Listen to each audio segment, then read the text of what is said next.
air yang kita miliki itu sangat-sangat terbatas sekali. Kita kapanpun bisa mengalami masalah air, perairan. Makanya di Bali, di Jawa, di mana-mana dalam tradisi kita, kita menganggap air itu sebagai suci.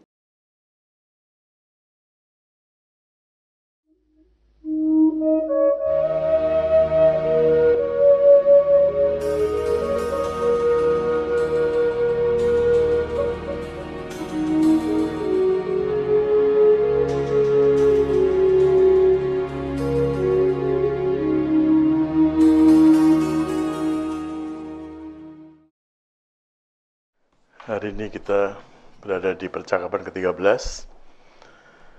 Shloka 23. Ia yang memahami purusha, gugusan jiwa dan prakrti, alam kebendaan bersama sifat-sifatnya, tidak akan lahir kembali, walau saat ini ia masih terlibat dalam penyelesaian tugasnya. Ia yang memahami jiwa dan alam benda, ini adalah kuncinya, bahwa kita memahami alam benda sebagai alam benda dan jiwa sebagai jiwa. Tidak mix up, tidak mencampur adukan. Kalau kita memahami badan ini, alam benda ini sebagai jiwa, kita pikir alam benda ini, dunia ini akan ada selamanya untuk kita, maka kita terperangkap. Kita mengalami persoalan.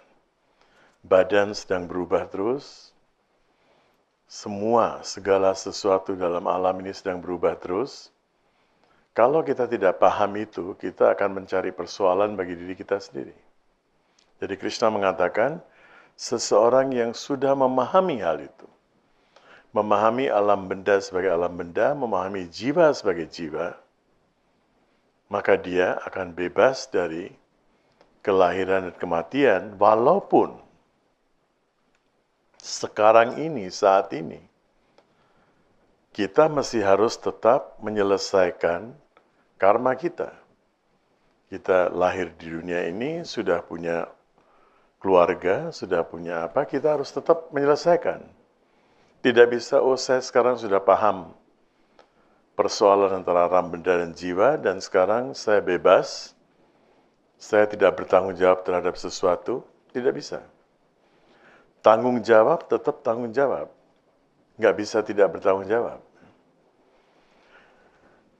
Ke-24, sebagian orang mencapai kesadaran jiwa lewat dhyana atau meditasi dan melihatnya di dalam diri, sebagian lagi meraihnya lewat sankhya dengan menganalisis diri, ada pula yang memperolehnya lewat karya tanpa pamrih atau karma yoga. Ada orang sedang bermeditasi, ada orang sedang mengabdi, sedang melakukan persembahan, begitu banyak hal yang kita lakukan. Tetapi Krishna di sini bolak-balik mengingatkan Arjuna bahwa peranmu adalah sebagai karma yogi. Peranmu adalah sebagai seorang yang harus menyelesaikan tugasnya, harus menunaikan kewajibannya, dan kita semua berada dalam kelompok itu. Mereka yang sudah pintar dalam pengertian sudah mengerti kitab-kitab suci segala, tetap juga kalau mereka berkeluarga, mereka punya tanggung jawab, mereka menjadi dosen, menjadi profesional apapun juga, tetap tanggung jawab itu harus diselesaikan. Nggak bisa, saya sekarang sudah mengenal Tuhan, saya sudah kenal spiritualitas, sekarang saya boleh seenaknya, tidak bisa. Ke-25, mereka yang tidak cerdas, tidak memiliki pemahaman tentang jati diri dan cara untuk menemukannya, sebagaimana telah dijelaskan, memuja jiwa agung berdasarkan uraian yang didengarnya dari orang lain. Kendati demikian, mereka pun melampaui kematian. Banyak di antara kita nggak suka baca buku. Banyak di antara kita yang selalu punya alasan aja. Dengan mendengar saja. Seperti kita sekarang sedang mendengar, kita sedang membaca, kita sedang mendengar. Dengan mendengar saja, itu akan terekam. Terekam, tetapi betul-betul mendengar, bukan cuma membuka telinga saja. Benar-benar mendengar, itu akan terekam. Dan rekaman itu, sekali-kali kita dalam kondisi galau, dalam kondisi kita sedang gelisah, maka rekaman itu akan putar sendiri. Secara otomatis kita akan diingatkan oleh apapun yang sedang kita dengar sekarang ini. Jadi sekedar mendengar pun Krishna mengatakan, itu pun bagus. Kalau belum bisa baca buku, fine. Mau diapakan? Banyak orang nggak suka baca buku. Tetapi mereka bisa mendengar. Krishna mengatakan mereka yang tidak cerdas, mereka tidak cerdas. Tapi tetap saja ada harapan juga bagi mereka. Ke-26, wahai Arjuna, semua makhluk yang bergerak maupun yang tidak bergerak, lahir dari pertemuan antara kshetra, alam kebendaan, matri, dan kshetra jana, sang jiwa, roh, spirit. Segala sesuatu di dalam alam ini, pertemuan antara matri, badan kita ini matri. Jiwa yang ada dalam badan ini berasal dari gugusan jiwa, dari Yang Maha Agung. Ketika dua-duanya bertemu, baru kita bisa bergerak, kita bisa berkarya. Ketika jiwa itu sudah keluar dari badan, seperti suatu alat, listriknya dimatikan, dia nggak bisa bergerak. Begitu juga, selama masih bertemu, kita bergerak, kita berkarya. Tidak bertemu, kita tidak bisa berkarya lagi. 27. Ia yang melihat Yang Maha Kuasa dan tak pernah punah di balik segala sesuatu yang mengalami kepunahan, baik hidup dan bergerak, maupun yang tampak tidak hidup dan tidak bergerak, sesungguhnya telah mengetahui kebenaran sebagaimana adanya. Ia yang melihat Yang Maha Kuasa dan tak pernah punah di balik segala sesuatu. Kenapa kita begitu takut dengan kematian? Semua orang tahu, usia setelah 60 tahun itu sudah menuju kematian. Tinggal tunggu waktu aja. Ada orang, saya pernah ceritakan, dia punya hubungan baik dengan Dewa Yama. Tahu Dewa Yama? Pencabut nyawa. Dia punya hubungan baik, berteman, bersohib, bersahabat dengan Dewa Yama. Suatu ketika Dewa Yama lagi senang, dia mintalah kau perlu apa. Dia bilang, tolong satu hal, kalau sudah waktunya saya mati, tolong saya diberitahu. Tolong saya diberitahu. Dewa Yama mengatakan, oke, baik, saya akan beritahu. Sebelum waktunya, saya beritahu, saya berikan informasi. Saya kirim email nanti. Atau WhatsApp. Pada suatu ketika, sudah berusia dia, sudah 80 tahun lebih, Dewa Yama datang, mau jemput dia. Dia bilang, Sohib, teman saya, sahabatku, kamu berjanji bahwa sebelum mati kamu akan memberitahu kepada saya. Dewa Yama bilang, ya, saya sudah menepati janji saya. Enggak, kamu tidak memberitahu, sekarang tiba-tiba nongol. Dia bilang, saya sudah kirim 3 email kepada kamu. 3 kali saya kirim WhatsApp message, pesan melalui WhatsApp. Kamu enggak baca. Dia bilang, enggak, saya tidak pernah merasa terima message. Kapan kirimnya? Dewa Yama mengatakan ketika rambutmu mulai beruban, itu adalah pesan pertama. Kedua, ketika gigi sudah mulai goyang-goyang, pesan kedua. Ketiga, mata sudah lihatnya sudah enggak jernih, pesan ketiga. Saya sudah kirim 3 pesan, kamu tidak mau paham. Tetap saja. Ya. Jadi orang yang memahami bahwa segala sesuatu digerakkan oleh dia. Sekarang saya punya badan, digerakkan oleh dia. Besok-besok tidak punya badan pun akan tetap digerakkan oleh dia. Karena jiwa, Krishna sudah mengatakan jauh sebelumnya, tidak pernah mati. Energi tidak pernah mati. Cuma ganti badan saja. Krishna sudah menjelaskan. Kalau lagi pakai baju, bajunya sudah lama, sudah sobek-sobek, robek-robek. Kita lepaskan baju lama, pakai baju baru. Sedih nggak? Nggak sedih kan? Dapat baju baru. Tapi kita mau mati, mau dapat baju baru, mau dapat badan baru, kita sedih. Kita sedih.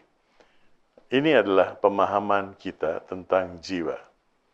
Bahwa jiwa itu tidak pernah mati, cuma ganti baju saja. Ganti baju, hari ini bajunya seperti ini, besok barangkali bajunya lain. Ke-28, demikian dengan melihatnya, berada dalam setiap makhluk dan setiap wujud, baik yang bergerak ataupun yang memberi kesan tidak bergerak, ia tidak akan menyakiti sesama dan mencapai kesadaran tertinggi. Krishna juga bukan cuma bicara tentang niskala aja. Bukan cuma bicara tentang jiwa begini begitu. Orang yang memahami bahwa jiwa itu ada di mana-mana, dia tidak akan menyakiti makhluk lain. Karena dia tahu jiwa yang sama ada dalam makhluk lain juga. Beberapa waktu yang lalu di Amerika lagi heboh. Ada seorang bintang film yang sangat terkenal. Siapa namanya? Leonardo DiCaprio atau apa. Ya. Dia mengumpulkan sekian banyak orang di New York. Dan dia memberikan statement. Kalau kita ini masih waras, tidak dungu, kita akan berhenti makan daging. Kenapa berhenti makan daging? Coba kita pikirkan. Untuk mendapatkan 1 kilo daging, binatang ini, hewan ini, harus menghabiskan entah berapa ribu liter air. Untuk 1 kilo, nggak tahu itu ada perhitungannya. Perhitungannya sangat-sangat di luar kemampuan kita. Dan untuk menumbuh kembangkan sayur-sayuran, kita tidak memotong pohonnya. Pohon tetap tumbuh terus. Jadi sekarang kalau kita bicara global warming, sekarang di sini lagi kurang air kita. Sudah lagi kemarau sedikit ya. Kemarin-kemarin di One Earth, di Ciawi juga, sudah berapa lama nggak turun hujan, sehingga ketika teman-teman ada Ibu Dia juga, siapa lagi waktu itu? Dia ada di sana. Dan kita harus memberikan pengumuman, tolong agak hati-hati untuk pakai airnya. Untung nggak kekurangan kita. Tetapi kekurangan air, kita sedang mengalami kekurangan air bersih. Kalau nggak salah berapa waktu yang lalu kita lagi bicara ya. Dari seluruh air yang ada di dunia kita itu cuma berapa persen, nggak sampai 2%, 2,5% air bersih yang bisa diminum. Padahal 70% planet kita itu adalah air. Tapi kebanyakan air itu nggak bisa diminum, air laut. Dari air 70% air itu cuma 2%. 2,5% yang bisa diminum. Dari 2,5% itu pun yang betul-betul bisa diminum 1%, karena 1,5% lagi masih dalam bentuk es. Jadi air yang kita miliki itu sangat-sangat terbatas sekali. Kita kapanpun bisa mengalami masalah air, perairan. Makanya di Bali, di Jawa, di mana-mana dalam tradisi kita, kita menganggap air itu sebagai suci, tirtha.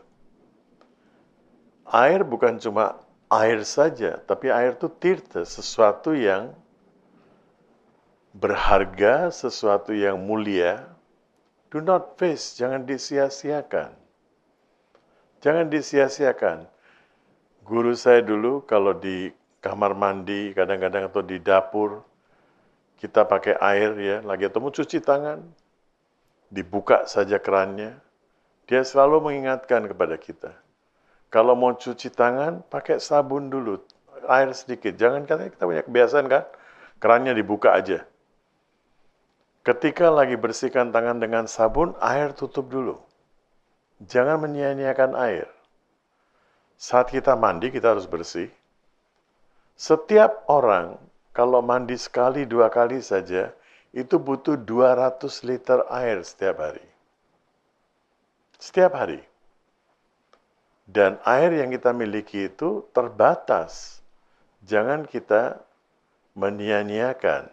Krishna mengatakan itu, Krishna mengingatkan kita bahwa kalau kita sudah sadar, kita tidak akan menyakiti dan kita akan menghargai segala sesuatu, tidak akan menyakiti sesama, berarti juga tidak akan menyakiti binatang-binatang lain. Ada ikan, ada begitu banyak binatang-binatang yang juga perlu air, perlu kali. Mereka nggak bisa hidup di laut. Mereka bisa hidup di kali, di sungai. Jadi kita bukan cuma spiritual itu cuma sembahyang saja, tidak. Tapi menjaga kelestarian alam, Trihita Karana.